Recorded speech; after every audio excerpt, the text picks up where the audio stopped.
How did getting a major lower back injury turn into the best thing that ever happened to me? I'm going to share that story with you guys in this video. So before I start this video is for education and research purposes only. Consult your doctor for medical advice before you take any supplement, peptide, or medication. Okay, now that we have that out of the way, I have to talk about that because part of this is also the story how I ended up getting into peptides, and I'll tell you the story of my lower back first. So here's what happened. So I've been lifting weights since I was like 11 years old, and I'm 47 now, so I'm an older guy and got family, got kids, probably have grandkids soon. So because of that, I'm at a point in life where I'm not trying to prove that I'm the strongest dude ever. What I'm trying to do is the same thing that most of us have really always been trying to do if we're honest about what we want for results, which is that I am trying to have as much muscle mass with as little body fat as I can. And I want to feel as good as possible. But the number one priorities for me go like this. I want to be as healthy as possible. That's number one, because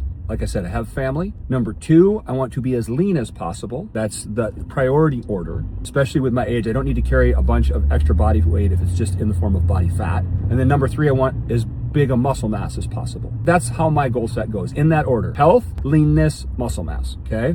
So because of that, you'll start to see why I say some of the things I'm going to say in this video. So I had been having trouble with my lower back for a couple years. Like, I would squat and deadlift, and then it would bother me afterwards as I would ramp up in strength cycles. So if I was not in a cutting cycle, but I was in a strength cycle, I would be ramping up and my weights would be going up, and then my lower back would start to hurt and it would start to bother me. And I'd had it checked before, and there's nothing wrong with it as far as like I didn't have anything, thank the good God Almighty, with, you know, my spine or disc or any shit like that. I'm just pretty tall. I'm 6'2". I don't have the best balance, and I do tend to lean forward quite a bit because I'm not the most flexible guy. Even though I stretch every workout, I'm still not that flexible a guy. I try. And so a lot of the work of those two movements would go to my lower back. And I have very long limbs for my body. I've noticed that too compared to other guys. Like, some guys have a longer torso and not as long of arms or legs. I have very long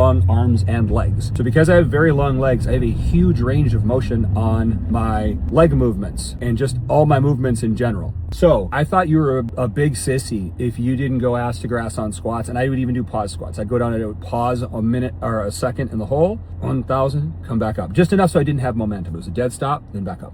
I was like, I'm doing full squats. I'm gonna have some big ass legs. Like, I'm a fucking dumbass, right? Basically. So my lower back was always hurting. And then I'd kind of given it a break for a while. And after a while, it started to bother me quite a bit. And I was like, okay. And this is before I even knew what PEPs were. So crazy. My whole life has changed because of this. And I didn't even know what PEPs were 8 months ago. It just shows you how fast your life can change. So anyway, I was in the gym and I decided that I'd better start to do movements that didn't involve the lower back so I could rest this thing and still be able to train. Because training is important to me. It's a big part of my life. I do it 3 on 1 off consistently. Like, it's how I maintain my mental health too. I love training. This is my hobby. This is my thing. Okay. So I was like, let me see what I can do that's not squat or deadlift related for a couple months to give everything a while. And bodybuilders and powerlifters will know what this means. I was at a dead stall on those movements, meaning I couldn't add any more weight or reps to the movements. And when you've been doing movements for a long time, that happens. That's when you usually have to alter your routine for another, 3 to 6 months. And then you might go back to the exercise, or you might like a new exercise alternative better, whatever it is. But if stuff is stalled for more than 3 months, it's time to move off of it. And I was in much longer stall than I should have been with both of those movements because they were squats and deadlifts. And I'm like, you need to do them. Stop being a sissy.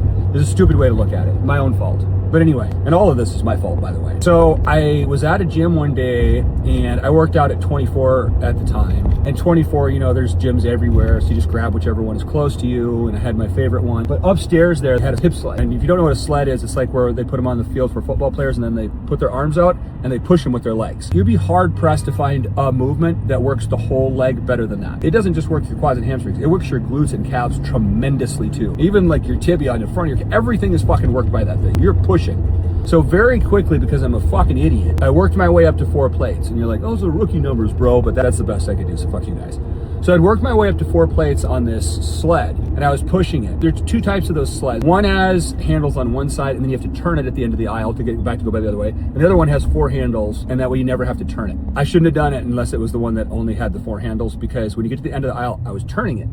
And I didn't stop to think, you better do this really fucking slowly and carefully, because you're turning 4 plates and your lower back is fucked up. And yeah, you can do stuff straight on with or up and down with your lower back. You wear a belt, you're careful, you use a good cadence. If anything hurts, you stop immediately. But I never stopped to think, my lower back is turned to turn this sled. And I was in the gym. My girlfriend was actually there with me that day. Thank God I didn't hear anything pop like Ronnie did. I felt something pull on, like, from my left lumbar and my right. It felt like it went like this. And I was like, oh shit. Anybody that's worked out for a long time knows that feeling, where a muscle just, like, I didn't rip it off the bone, I didn't tear it, but I fucked something up. And I was like, you pulled a muscle? You better be hopeful that that's all you did, you dumb fucker. And I looked at her over on the Stairmaster and I was like, we're done. And she got closer to me and I knew she could read my lips. I said, I'm hurt, we gotta go. So we went and she was like, okay. She just grabbed our shit. I even had her carry my gym bag out of the gym, big sissy that I am, because I didn't want any weight on me. I was like kind of leaning on her. We went out and I was like, I hurt something. Went in the house. By the time I got in the house, and this was like 10 minutes, not even from the house, guys, like, I couldn't even lay back on the bed by myself. My lower back was spasming and hurting so bad. And I was like, she's like, what do you want me to do? You want to go to the hospital? I'm like, they're not gonna be able to do anything right away anyway. I don't know what this is. I don't know if this is spinal. I don't know if this is what this is. I don't know if this is muscular, but like, just let me lay here in a fetal position, because then your lower back, it's relaxed, it's stretched, because your knees are up towards your chest. So just put the TV on and just let me lay here in the fetal position for like a half an hour, because I know from many years of workouts that within a half an hour, if you've done any kind of hard workout, that the muscles will have relaxed again. And I said, then if I still need to go to the hospital, go to the hospital. But right now it's not going to make any difference. It's going to be horrible to try to get there, like with me like this. So I laid down for half an hour. Man, I tried like an hour later to stand up, guys. My lower back spasmed so hard, I yelled and laid back down on the bed in pain. I couldn't get up to hiss. Like, it was that bad. And I was like, oh, I fucked up. Long story short, went to the doctor. All they did is give me a bunch of pain stuff, X-ray and MRI. They did one of those to my lower back. We don't really see anything that's really off. You probably really hurt a muscle. You like a very severe muscle strain or a muscle spasm or something like that. So they gave me a muscle relaxer and they gave me a bunch of pain stuff. So I went home for a few days. I literally was bedpanning it, guys. Sorry to be gross. It was so bad, I had to try to crawl to the bathroom. I eventually gave up after the first couple days. So I was laying there, still having to work it, because I had like incredible amount of work coming up that week. I was working with a laptop on my chest, all doped up on medications, like should not have been working. And I was like, this is not good.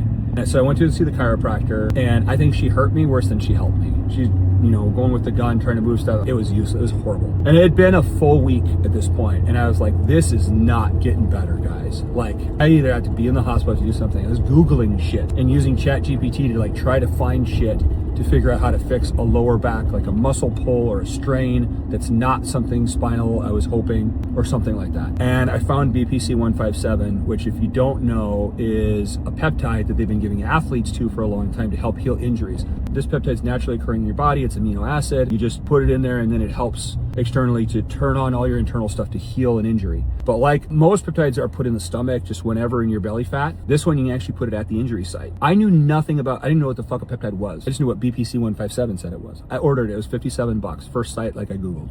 This thing came 3 days later, and it was a little vial of powder, and I was like, oh, I got gypped. This is shit. I didn't even know I needed like syringes and backwater and wipes. And I was like, well, you know, I have this shit anyway. Rather than throw it away, let me try it. So I overnighted stuff from Amazon to myself, and, you know, turned on the little Prime thing and got the stuff. The next day I did it. The first day I didn't feel anything. I was like, this is probably bunk. Second day I didn't feel anything. You only take it that often when it's a really bad injury anyway. And then third day I was like, oh, something's different. I was able to move. I felt it kind of trying to unlock enough that I felt like I could start to stretch it in the bed and move around a little bit. And actually I figured out later, full of shit by the way, that when they tell you to put anything to do with heat or anything to do with rest is bullshit when you have a muscle pull or a strain or injury like this. What you actually need is movement and stretching as much as possible. So by the third day I was able to move around in the bed and stretch it in the bed. And I actually put an alarm on my phone. Every hour my alarm would beep again, even if I was sleeping. I'd wake up and stretch it again. So then when I woke up on the 4th day, I was able to get out of bed and start to walk around. So then every hour that I was out of bed, I'd have to lay back in the bed because it would be like, I'd move around, I'd stretch as much as I possibly could. I'd be exhausted. This is like the 11th day at this point. And then I would go lay back down in the bed for an hour, and then I'd get up, I'd walk as much as I could, and then I would stretch it. And I was like, okay, this is really working. And by the end of that 4th day, I was able to get my arms up over my head to like grab the top of doors in my house and stretch down, like to start to pull my back apart again, to stretch everything out. And in like 2 more days, I was walking around and feeling like normal, still tender, but normal. And after 4 days, I felt no pain in my lower back whatsoever. And I was like, what the fuck are peptides? So then I started to do a bunch of research, and because I was coming up on a weekend there 2 weeks later, I kind of went down a rabbit hole of like YouTube and ChatGPT, Google, and just like looking all this shit up. And I heard about SEMA and TERS, and I was like, oh, like that's what celebrities use and have like the skeleton face. Like I'm not doing that shit. I'm not losing muscle. And then I found out about Retta. And then I found out that a lot of gym people were researching with Retta. And I was like, oh, well, bodybuilders are using it. Then they're never going to take anything that doesn't cut muscle, because muscle is the most important thing to all of us. And I was like, so I did a bunch of research on it and said it's muscle sparing, but you have to lift weights regularly, at least 3 days a week, hard and heavy, and you have to eat your protein. And when they say your protein is like, eat your goal body weight in protein, meaning that like if your goal body weight is 200, you're eating 200 grams of protein a day, because your appetite is going to be restricted by about 25-30% from what it normally is. So I was like, well, if you know anything about me and the fact that I have been a yo-yo dieter that several times in my life was terminally obese. At one point I was 34% body fat, and I was 264 pounds. It took me a lot of self-abuse to get to that point, believe me, guys. If you watch, you know, what's happened through my life, some people abuse themselves with other people. Some people abuse themselves with cigarettes, with alcohol, with illegal substances. Some people, you know, do all kinds of things. Unfortunately, my thing was food, and it was emotional eating and stress eating. And I'd end up in the drive-thru a lot of times, 2 to 3 times a week, and having whatever their big burger was with bacon on it and ranch, and a large chocolate shake and a large fry as well. And that happened, you know, at least probably 3 times a week for very many years to get me to that point, as well as just eating like an asshole the rest of the time too. So Retta changed my whole fucking life. I got on Retta, and in the first month, it's not medical advice, just what happened to me, my own personal story. My first month, I went down 11 pounds, and I was like, oh my fucking gosh. And I wasn't even near clinical. I was on the lowest amount possible. And I was like, good God almighty, what is this? And yeah, over the course of 6 months, I lost 51 pounds. And I don't think, even if I titrate very low, once I've completely gotten every ounce of body fat off that I want to get off, I don't think I'll ever completely come off, because I want the food control and I want the food noise removal that comes with Retta. And so I don't think I'll ever completely go off. It's just unbelievable how much more control I have over my actions, my food, my brain, my any type of addictive behavior. I have so much more self-control. It's unbelievable from Retta. Guys, I'm 47. Just being real for a second here. I don't think I have felt this good since my early 20s. It's pretty fucking unbelievable. And I feel like I owe Retta my life, having me back, because I've got abs at almost 50 years old. And I can't see all 6. I can see the top 4, and I'm working on the bottom 2. But like, man, what a gift that is to be able to give a dad of 3, 47 years old, to be able to do something once a week that is under $100 a month, that lets me have abs. I mean, I was already doing all the other stuff anyway, guys. I was already walking my 30 minutes a day. I was already lifting weights 3 to 5 days a week, and hard and heavy. I was already sleeping my 8.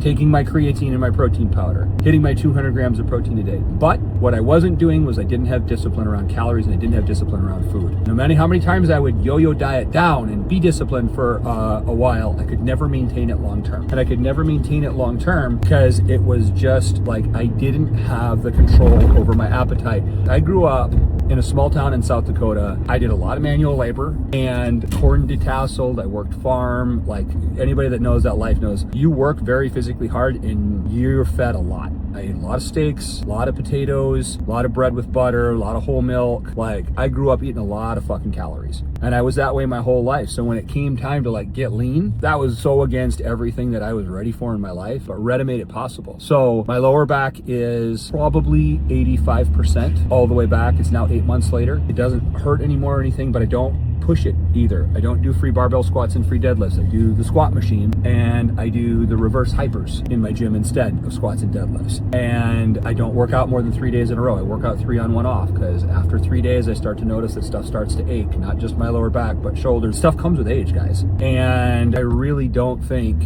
that any of this would have been possible without Retta. I think I'd still be overweight. I think I'd still be miserable in my life. I'd still have depression. I'd still be working out and eating my protein and fighting the scale every single day like I'd yo-yoed for 20 plus years. So there's help at the other end of this if you need it. It doesn't mean that everybody has to take it, and it's your own personal choice. And everything is experimental, and everything is research, and everything is learning, but it's my own personal choice and what I decided to do. And I'm very happy that I did it, because man, the difference in my life has been incredible. And I'm still learning how to do long form video. I'll try to throw a picture in there pre-Retta and post-Retta, where I had muscle and I was big, but I was fat. And then post-Retta now, and it's pretty amazing the difference. I'll see if I can include it in the video. If not, you guys can find it on any of my other socials, because I have literally over 1,000 videos now in 8 months of talking about fitness stuff that you can find anywhere. And it's all in order from the oldest shit where I was fat through my hair transplant to where I'm at now, where I have pretty much a full head of hair and abs, and I'm fairly lean and now have a fitness channel. What a crazy 8 months that is. But I wanted to share that story with you guys, let you guys know that there's help out there for whatever you need if you need it. You just got to go out and find it. I hope the story inspires and helps somebody else to take care of themselves, to get better, to realize that even if you have something horrible happen to you in life, you can turn that around and use it for something good. I'll see you guys in the next one.